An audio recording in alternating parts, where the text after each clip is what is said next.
I am so happy to introduce Reggie Jones, who is our lead facilitator and presenter for our workshop today.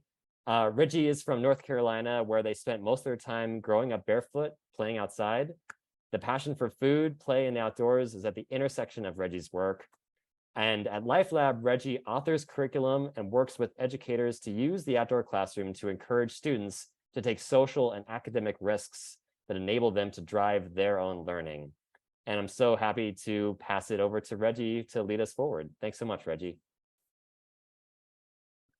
Thank you, Russell, and thank you, the Edible Schoolyard, and thank you all for being here on this afternoon or this evening or this morning, whatever hemisphere or time zone you're calling in from. I'd like to welcome you in again. So today we are going to be talking about how to grow engaged learners in the school garden. And we're going to be specifically talking about what happens when things get off track. Today's July 13th. It's my birthday. That's why the intake form has cupcakes on it. And I'm Reggie Jones. And if you ever want to get in contact with me, you can reach me via email, Reggie, that's Reggie, REGI, @lifelab.org. All right, next slide. So before we really get into it today, this isn't the only thing that I do. I do trainings with educators pretty often. Something else that I do is a completely virtual education environment with people from all over the country. So this is not new for me. And something that we do in these meetings is that we come up with group agreements. So although we won't have time together today to create group agreements, here are a collection of group agreements that have just popped up a lot of the time when I've done things like this. And they are to remember to be present, engaged, curious, and reflective, to share openly and listen to understand, to step up or step back to ensure equity of voice, and to be patient while everyone is learning, and also to get to know each other. Also, just as a general reminder, Russell already said this, the meeting and the chat are being recorded.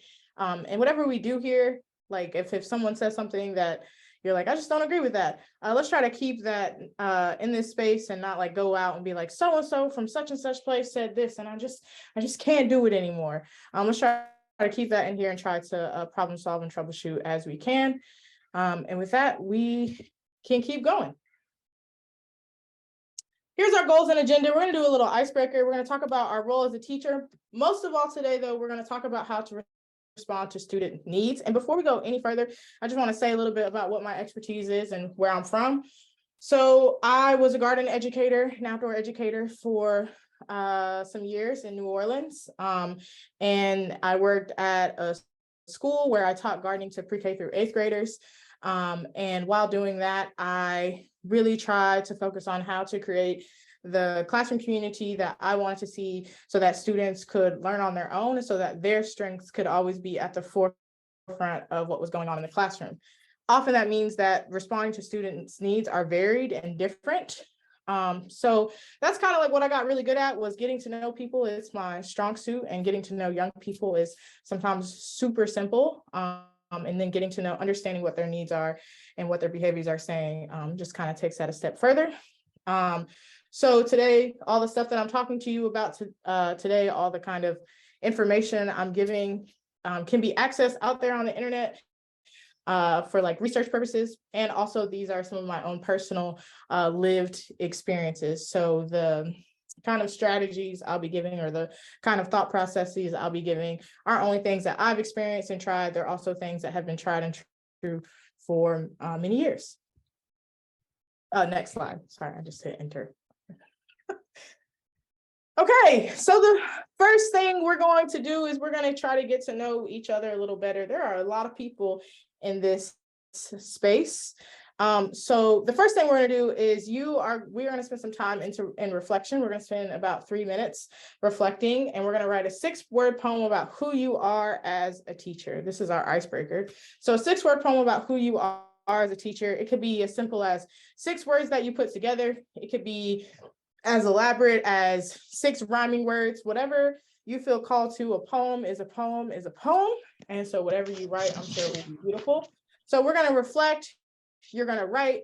And then when I call us all back together at 3:13, we'll get into some breakout rooms, and I'll give you some further direction about what you'll do in the breakout rooms once we come back together at 3:13. So you have 3 minutes to write a 6-word poem about who you are as a teacher.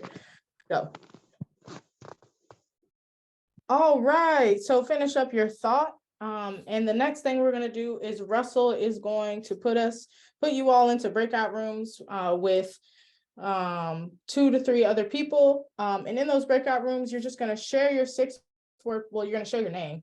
So share your name with the other people in the room and share your 6-word poem, and then maybe give a little context about why you wrote what you wrote. This should take you no longer than 1 minute, 30 seconds. So we're going to spend about 5 minutes in these breakout rooms. We'll spend 5 minutes together. Each person will share. And the first person who gets to share today is the person with their birthday that is today or the day closest to this day. So a day coming after, not a day before. So if your birthday is today and any day after this day, so the closest, does that make sense? You'll be the first person to share. And if that was too confusing, you can organize yourselves as adults and share how you feel led. With that being said, Russell is going to put us all into breakout rooms, and you're going to share your poem and why you wrote what you wrote. All right. So I hope that you had a good time sharing your 6-word poems and getting to know the other folks in your breakout room. I know I did. I got to know 2 more people, and that was exciting for me. And if you are passionate about sharing your poetry, you can drop it in the chat and share with everyone else what you wrote. You could even share why you wrote what you wrote. I am curious to hear and to see what other people shared. Okay, next slide. So we are going to be talking a lot, and you've already been talking a lot if you've been going to previous sessions, about engaging young people in the learning in the garden. And in order to really have that conversation and to think about what that looks like, we first need to have a conversation with ourselves and with our outdoor space. So what I mean by that is we need to think about what our role is as a teacher. Can you go to the next slide, Russell? So one of the roles we have as a teacher, as an educator, is to create perception. So what is a garden classroom? Is a garden classroom playground? Is the garden classroom a place for exploration? When we set those perceptions for young people, when we set it up before they even touch any of the soil, when we set it up and we say, this is a garden classroom, this is a laboratory, this is a place where we explore, it can tone set and change the way in which young people think about the space, right? If I tell someone we're going to go to the water park or we're going to go to an amusement park and we show up and it's a church building, the way that they're going to react is like, oh, this is an amusement park, there's an amusement park inside, I can go inside and make a bunch of noise. Until they go inside and they realize that, no, that's not the appropriate way that I act in this space. So our role as a teacher is to create appropriate perceptions. Can you go to the next slide, Russell? Building parameters. Can you go to the next slide? So one of the things we need to do as a teacher is to build parameters. And I put this in here. It comes from this document called PBIS Responsiveness Field Guide, Resources for Trainers and Coaches. And the reason why I share this with you, PBIS, I don't know if anyone here is familiar with that. It's teacher speak talking about positive behavior intervention and supports. It has some conflict. I want to address that there are some conflicts and a lot of contention around this phrasing and around PBIS systems. And I want to say this one really stood out to me because, Russell, go to the next slide. When they build the parameters, we can see that students are involved every step of the way. So this example from this handbook shows, what do students think it looks like to be safe at school? What does it look like to be safe at home? And what does it look like to be safe in your neighborhood, right? So when students and young people make the parameters, when they have a role in saying what the parameters should look like, sound like, and what the consequences could be if you get off track, if you go against what the parameters say, they're more likely to adhere to what's being said. They're more likely to take ownership and to drive and to say, you know what, I'm going to make a choice to follow the parameters for what safety looks like in school. So that means I'm going to walk. And when a student isn't walking, let's say they're sprinting across the garden, we can refer back to the parameters that we made together in our learning partnership or in our learning group to talk about, we're not running in the garden. And it's as simple as that. And then the student's not running anymore, and we're able to move on instead of having a whole conversation about why we don't run in the garden, how running in the garden affects everything, and stopping the whole class to give our beautiful speech on why we don't run in the garden. Can you go to the next slide? So our role as a teacher is also to build personal relationships. So we can build all the rules we want. We can have all the parameters, students make them. But a key part of building those parameters is also building personal relationships. When you know someone's name and you're able to address them and say, hey, Sophie, would you like to take a role in creating the parameters? Or when you give students something without them having to do anything, right? So I personally love gifts without strings, like just giving students a flower and being like, hey, this is just for you to just have. You don't have to do anything for this flower.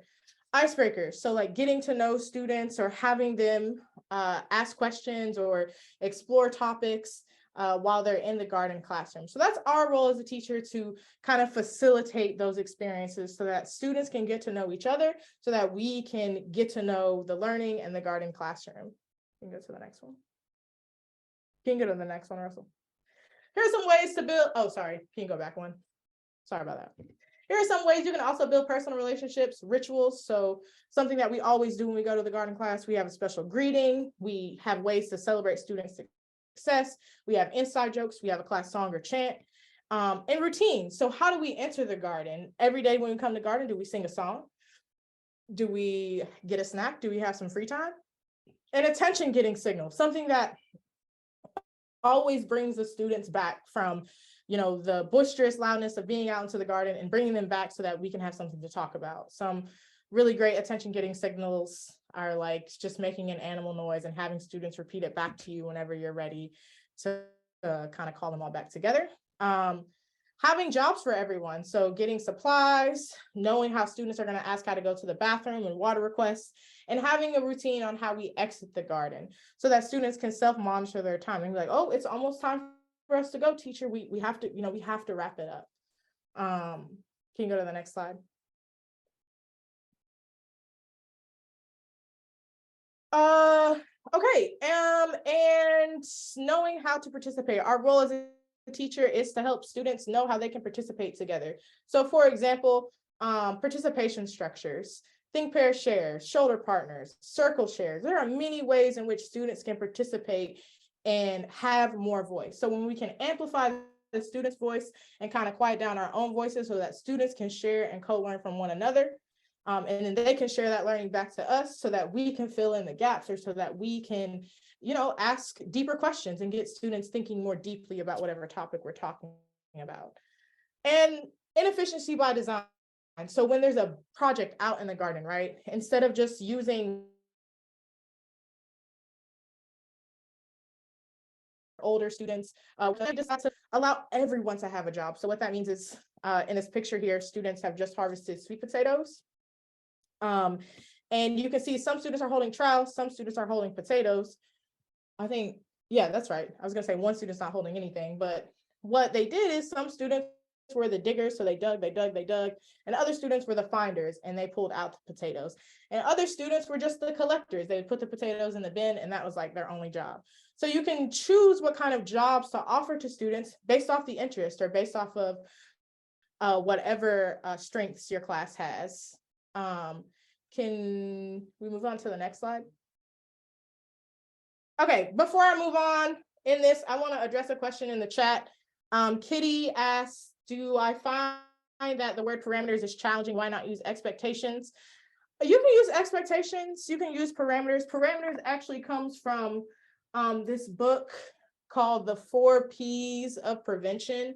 And there are 4 P's, and parameters is one of the P's. So you can use the garden expectations, garden rules, whatever you think will kind of engage a student with what you're trying to say, that you're trying to say, this is what we expect out of you in the garden.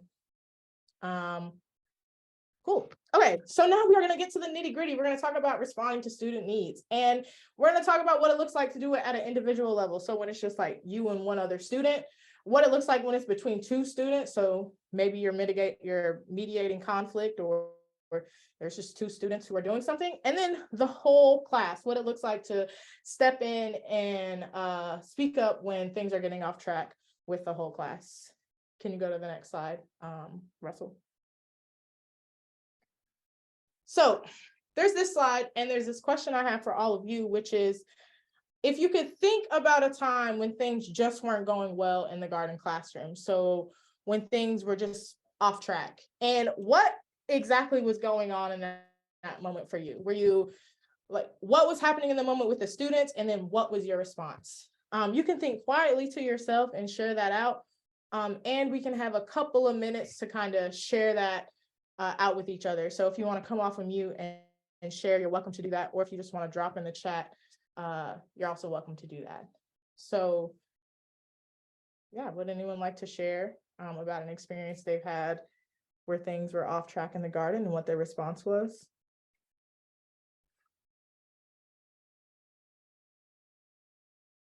Yeah, thank you for sharing about how important it is to do that self-reflection. It sounds like that you ask yourself some personal questions and then you decide how you're going to respond.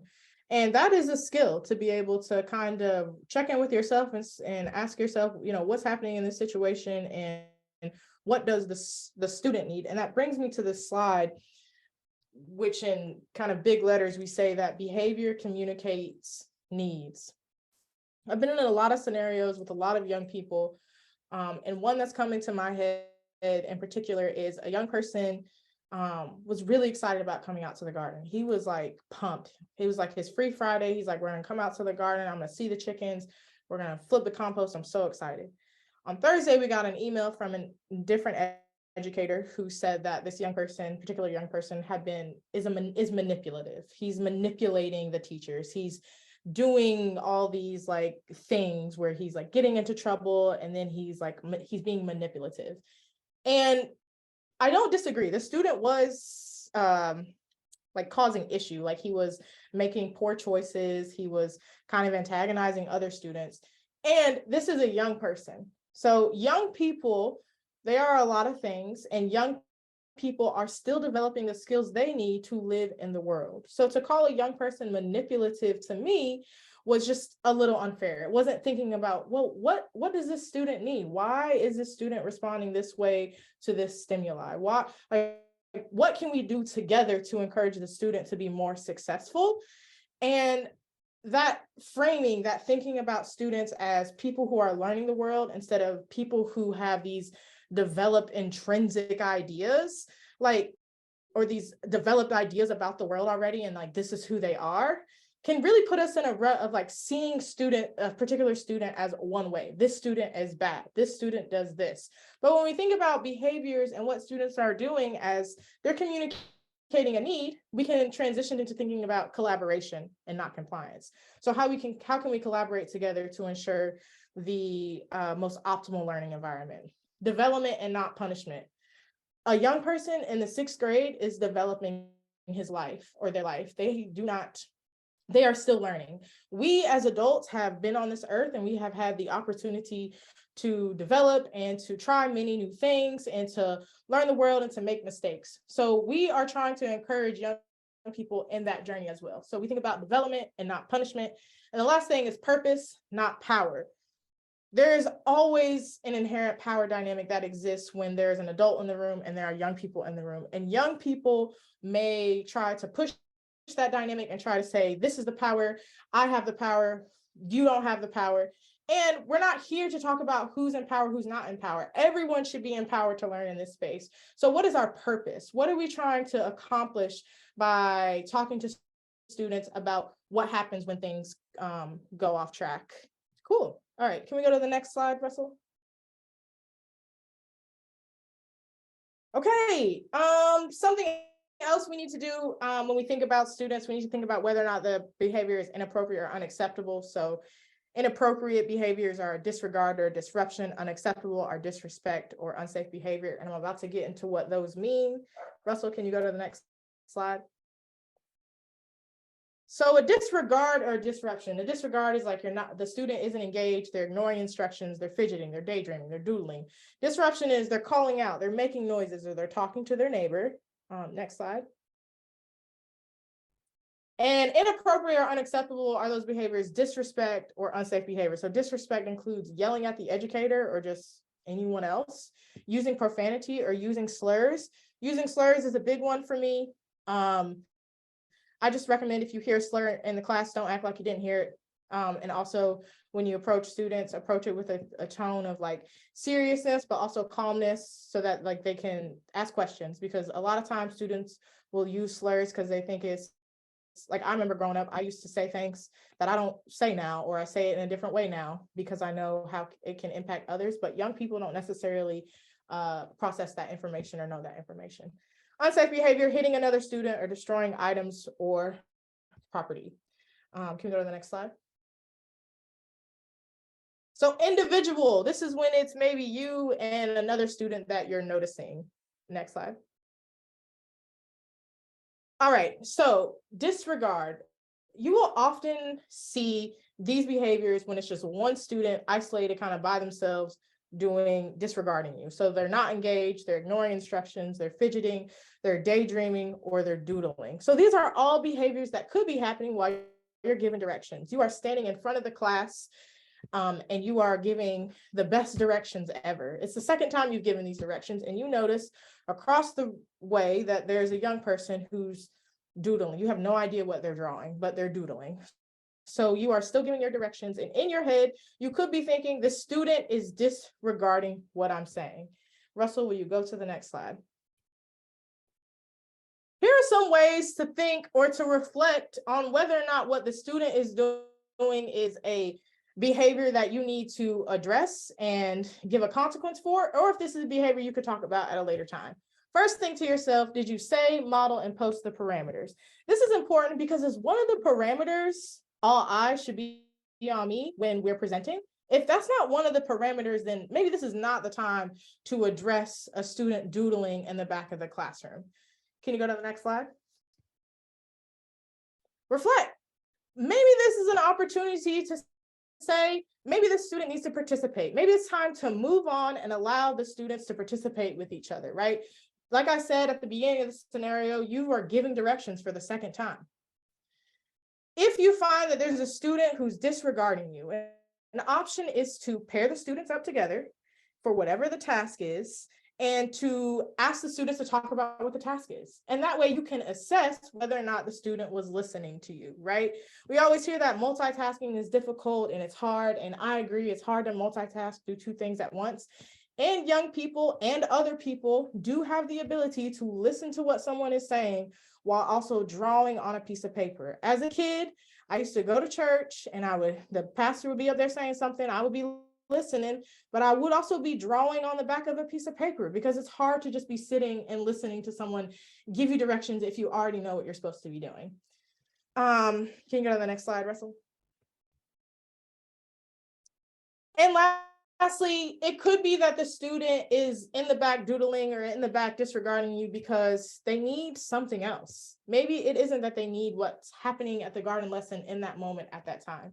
Maybe they have a need for escape. They need to step away, or they need to be by themselves. And the way that they're escaping in this moment is doodling. So you could think to yourself like, okay, the student might not hear the directions, or they might not be completely engaged, but they're engaged in something else. And why are they engaged in that? What's making them want to doodle right now as opposed to listen to the directions? Maybe it's a sensory need. Maybe it's a need that they've had a bad day, and like drawing is a way that they like express their feelings, or like express what's going on. So think about, what is the need? What is it that the student needs in order to re-engage with what's happening in the garden? Russell, next slide. All right, so that's if it's just one student who's, in this example, just doodling in the back of the classroom. This also works if you have a student who is like daydreaming or kind of not with you in the moment. One other thing that I didn't say is that a simple move over, like, so if you were standing giving directions and you notice a student drawing, just a simple like walk by, like putting your body closer to the student and seeing what they're up to, and giving a nonverbal like, hey, like, here are the directions, can also be just as effective. Next slide. So now we're going to talk about what happens when it's between 2 and 4 students. And most often between 2 and 4 students, I see disruption. They're calling out sometimes to each other. They're making noises, like they're farting with their armpits. They're beatboxing. They're talking to their neighbor about what they're going to do this weekend, or they're yelling across the room. Like they're shouting like, oh my God, we're going to have tomatoes in the garden. So exciting. The minute you say tomatoes, that's what they say. Here are some ways to respond. Can you go to the next slide, Russell? Again, always starting at communicating the parameters. So privately naming the behavior that doesn't match the parameters. What I mean by that is, instead of looking directly at the two students who are talking and being like, Reginald and Sophie, please stop talking. You can just reference the parameter and say, hey, like whenever one person is talking, we're all listening, right? It's a simple way. You don't have to address anyone personally. You hope that the students take that as a cue to put their eyes and their attention back on you. Can you go to the next slide, Russell? This is, again, participation. So I said earlier that our role as a teacher is to think about ways we can amplify student voice. And when we're thinking about when we're giving directions, right? And we're like, all right, you're going to turn to your partner and you're going to share about photosynthesis. That's all you said. That was the direction you gave. 9 times out of 10, someone in the class is going to turn to their partner and just start talking about photosynthesis, like unprompted. They're just going to start talking. They don't know how long they're supposed to be talking for. They don't really know the question, but they're going to start talking about photosynthesis because they're so excited about photosynthesis. We could take that and we could assume like the student's talking while I'm talking. Oh no. Or we could think and be like, hey, like, did I tell the student when they would start talking? Did I inform the student of what the question was? And if there's thinking time, is there like a way that we think about a question first and then share? These are all the things we can think about before we immediately go to the students not listening to us, right? What is it that the student needs? Is it that they need to share about photosynthesis right now, and we just need to let that happen and allow the students to start to share? Or do we need to reset and reestablish the expectation of how we share with each other? Can you go to the next slide? All right, this is my favorite part, because often I find when students are being disruptive, so like when two students are being disruptive with each other, they need mediation. So in any case, if two students are like standing beside each other and like hitting each other back and forth, if they're standing beside each other and they're arguing, or if they're across from each other and they're shouting at each other, often what they need is mediation from the teacher, and that mediation from the educator can come in the form of as a simple like stop. So you just intervene, you just stop what's going on, and you separate the two students from each other, or you ask, one to kind of sit over here, you move them away from each other. And the other thing is you give some attention from the teacher, right? So you don't take all your energy from the class, right? You don't separate the students, go talk to the students, then come back to the class. You separate the students and you put your body next to one of the students on this side or the student on the other side, and you just continue giving your direction, right? So creating space between the students can allow for the conflict to die down if you can, get there quick enough and separate the students.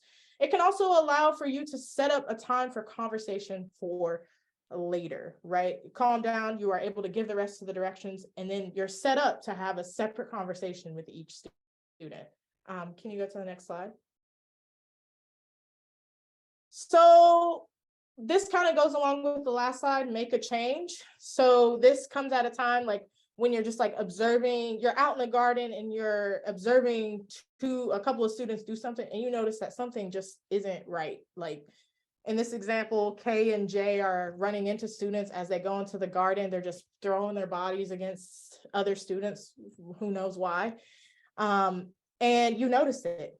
So you name the behavior. You ask the students to join you, you name the behavior. And you say, hey, I noticed that you are running into students and bumping into them.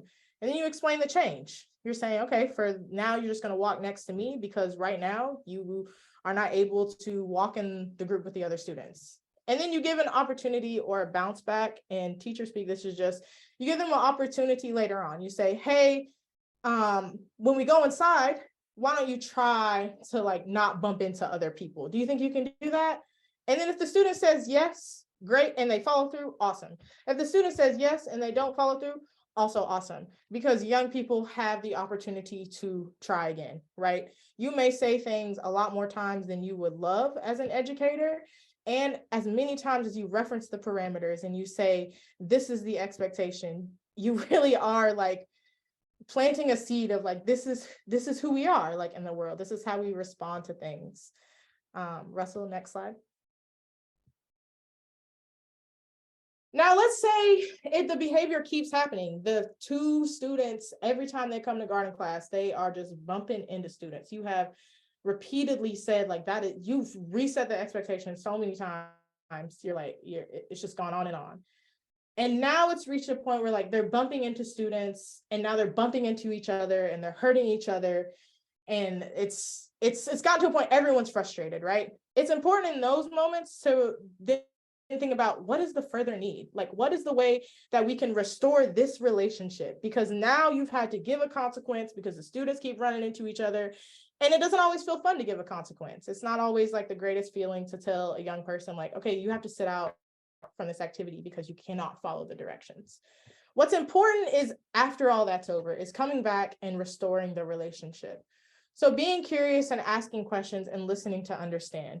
Young people will say a lot of things, and sometimes we have to read in between the lines of what they mean and ask them clarifying questions. But it's important in that moment to really try to understand where the behavior is coming from. The second thing is to provide support. So what do we need to learn to make things better? Do we need to reset? Is it that you need to walk by yourself every time you come to garden class? What can we do, like we as in the teachers and the rest of the class, do to support you?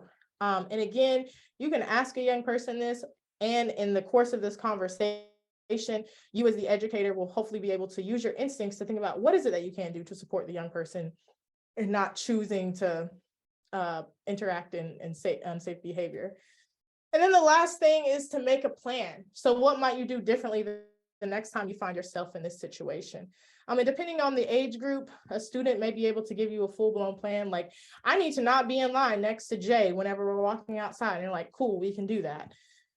Or a young person might not be able to give you a plan, and you might have to work together to talk about what that plan or that course of action can be. So for example, if a young person, every time they come out to the garden, they're screaming at the top of their lungs and they're like, I just need to let off some steam.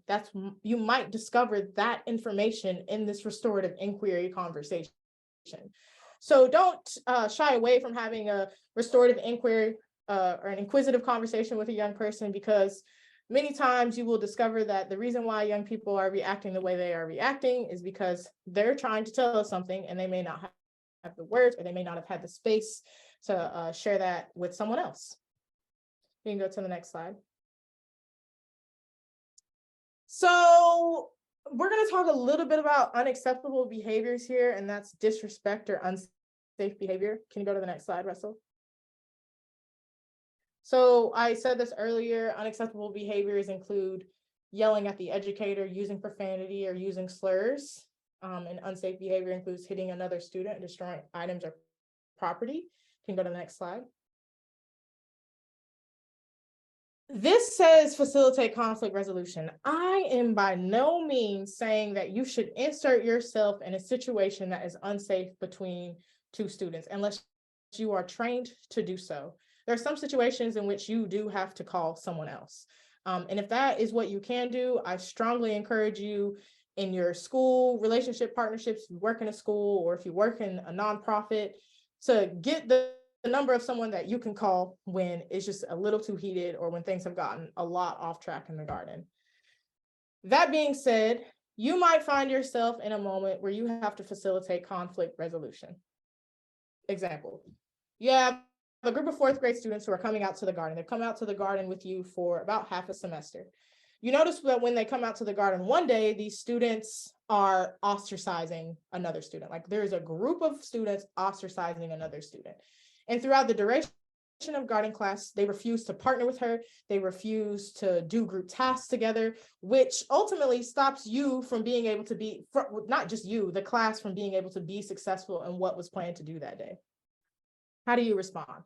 You could approach the students and you could the group of students ostracizing the other students, and you could address and say, that's just not what we do here in the garden class. We work together as a team. If you try that and it doesn't work, you might find yourself in a situation where you notice the conflict without judgment.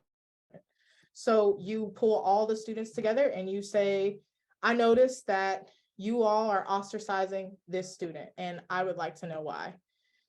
And as students begin to share, it can be critical here to give them a frame or a way to share with each other. So the students will say something like, I'm doing this because I feel this. It won't come out that way from fourth grade students. It might come out like, you might hear a lot of things, right? So you hear everything they say. The important thing is to then step back and then give them a frame and ask them to just share, like, what are you feeling and what do you need from this other person?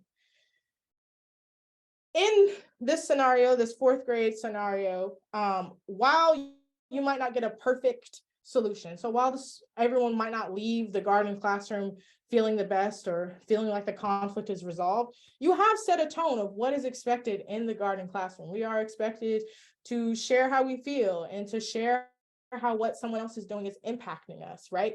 So that when we go back into our regular classrooms, we can continue to think about that inside, right? So there's this frame down here, and I know it'll be shared with you, but I feel blank when you do this. So for this group of fourth grade students, it might sound like, I feel sad when you disconnect me from the rest of the group, right?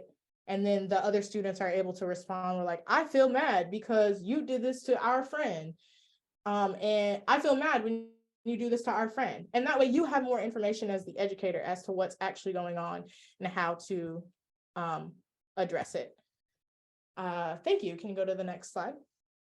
So the last part of this is a whole class reset. It's going to be super simple. And the scenario I'll give is, it is class time. We are outside in the garden. It's a group of 8th grade students, and it's time to do the garden task. And the 8th grade students, it's the end of the day. They're not having a good time. They're like, we don't want to do the garden task, right? We want to play and joke around. Can you hit the next slide? So in their playing and joke around, they think that it's time for maybe an inappropriate or unacceptable action. So maybe they're like, let's disregard everything that's being said, or let's just disrupt this class by talking over the teacher, by running around, by not doing what we're asked to do. Perhaps they're participating in unacceptable behaviors, so they're disrespecting themselves or someone around them, or they're just participating in unsafe behavior by climbing on the benches, or when you have your back turned, they're jumping up and down. I don't know. 8th graders, they run the gamut on the things they will do. Can you go to the next slide? Earlier, someone in our group said something they do before they even respond is they check in with themselves. Now, if you have a group of 20 8th graders out in the garden just hooting and hollering, it's important to check in with yourself. So just check in with yourself. What is going on? Look around you. What's going on? And what could these folks need, right? And if that's the check-in that you do with yourself, move on to interrupting. So immediately interrupting, an instant response. No anger, just a calm, straightforward stop. This is not to say that you speak in a low tone of voice. I respect and I understand when we need to speak in low tones of voice. Like if you're trying to get the attention of a group, often speaking in a low tone of voice will help them refocus. But if you've completely lost focus, everyone is just focusing on something else, no anger, just a calm and a straightforward stop. And your straightforward stop can be your call to order. So when I worked in the garden with middle school students, the straightforward stop, if everything was kind of off rails, we would just hold our hand up in the air and we'd say one time. And some kids would say one time back to us. And then we say 2 times. And then hopefully all the young people will say 2 times back to us. And if we get to 3 times, then that means that this whole class reset is not only going to mean that we start the task over, but we have a larger conversation about what's going on. Can you go to the next slide? So, larger conversation. Does this class need more communication? Are the parameters not clear? Something just isn't being understood. Do they need change? Something about this isn't working. I had a whole plan for the young people to come outside and rebuild these garden beds. But the minute I said that, everyone went off the rails. The class got out of control? So is it that the class needs a change? So something about the situation isn't supporting them in meeting the parameters? Or do you need more information? So you've just shared the garden task. For some reason, they've gone off rails. And now maybe you do need more information to understand what's going on. If this is happening every day, so if this is an everyday occurrence with young people where every single day they're coming in the garden class as if you are the sole reason that the world is on fire, having more information can be key, because sometimes having more information can help you set up what is going to help young people be more like the most successful. So my example that I gave about 8th graders, this happened to me. And me and my co-teacher, we sat down and we thought to ourselves, well, what's the information we do have? And then what's the information we need? And what we found is that young people wanted free time. What young person doesn't want free time in a beautiful garden? And so through knowing that, we created a system in which young people could earn that free time. And what that meant is that every time they came to class, there was a garden task that they had to complete. If they completed the garden task, then they got one more day closer to having to receiving the free time. And they responded really well to that system. They really took ownership over the garden. They had their sections.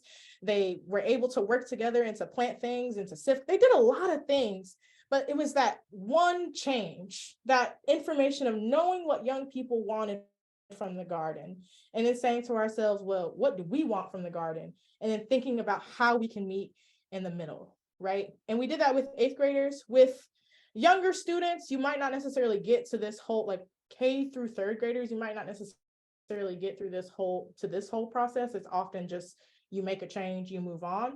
But this idea of thinking about, well, what do students need? And can they tell us what they need? Can they communicate that? And can we trust what they say?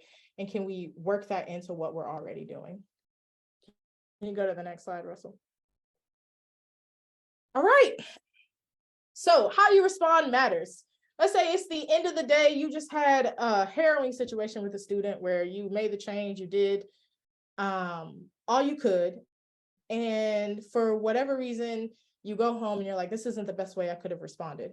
This step-by-step thing is from Zaretta Hammond's Culturally Responsive Teaching in the Brain. And I found it particularly useful because I ran into a situation where I got into an argument with a student and it was real bad. And I had to like excuse myself from class. I had a co-teacher, luckily, who was there. I excused myself from class because I was just like, I did not like the way I responded. And after that whole scenario, I went through this kind of reflection and I thought about what I did, how what I did could have elevated the student's response, and what do I need to do to repair the relationship? Is it that I need to apologize? And also, like, how can I address what the student needed or what I needed, right? The scenario that I'm giving, it was between me and a 7th grade student. So it's often easier to have these conversations when you go to a young person and you apologize for, you know, what you've said or what you've done. It's okay for adults to apologize to young people. So apologize and be like, this is not the way I want it to come off. And to say, like, I feel this when you did this, and then give a young person a chance to respond and say the same thing to you. But none of that, I really think, wouldn't have happened if I hadn't have looked through this whole step-by-step thing and then been like, what do I do next? So how you respond matters, not just how you respond in the moment, but how you respond later on, because sometimes as garden educators, we see students for longer than a day. Sometimes we only see them for a day and they move on, and sometimes we see them for longer than a day. And if we're seeing them for longer than a day or a moment, repairing and building that personal relationship can go a long way. Can you go to the next slide? All right, that is my time for today. Thank you all so much for your attentiveness, your questions. If you want to reach me, you can reach me via email at reggie@lifelab.org. That's Reggie, R-E-G-I. You may be tempted to spell it a different way, but it's Reggie, R-E-G-I, at lifelab.org. You can reach out to me and I'll reach back out. So thank you so much for your time, and I'm going to pass it back to Russell, who's going to close us out for today.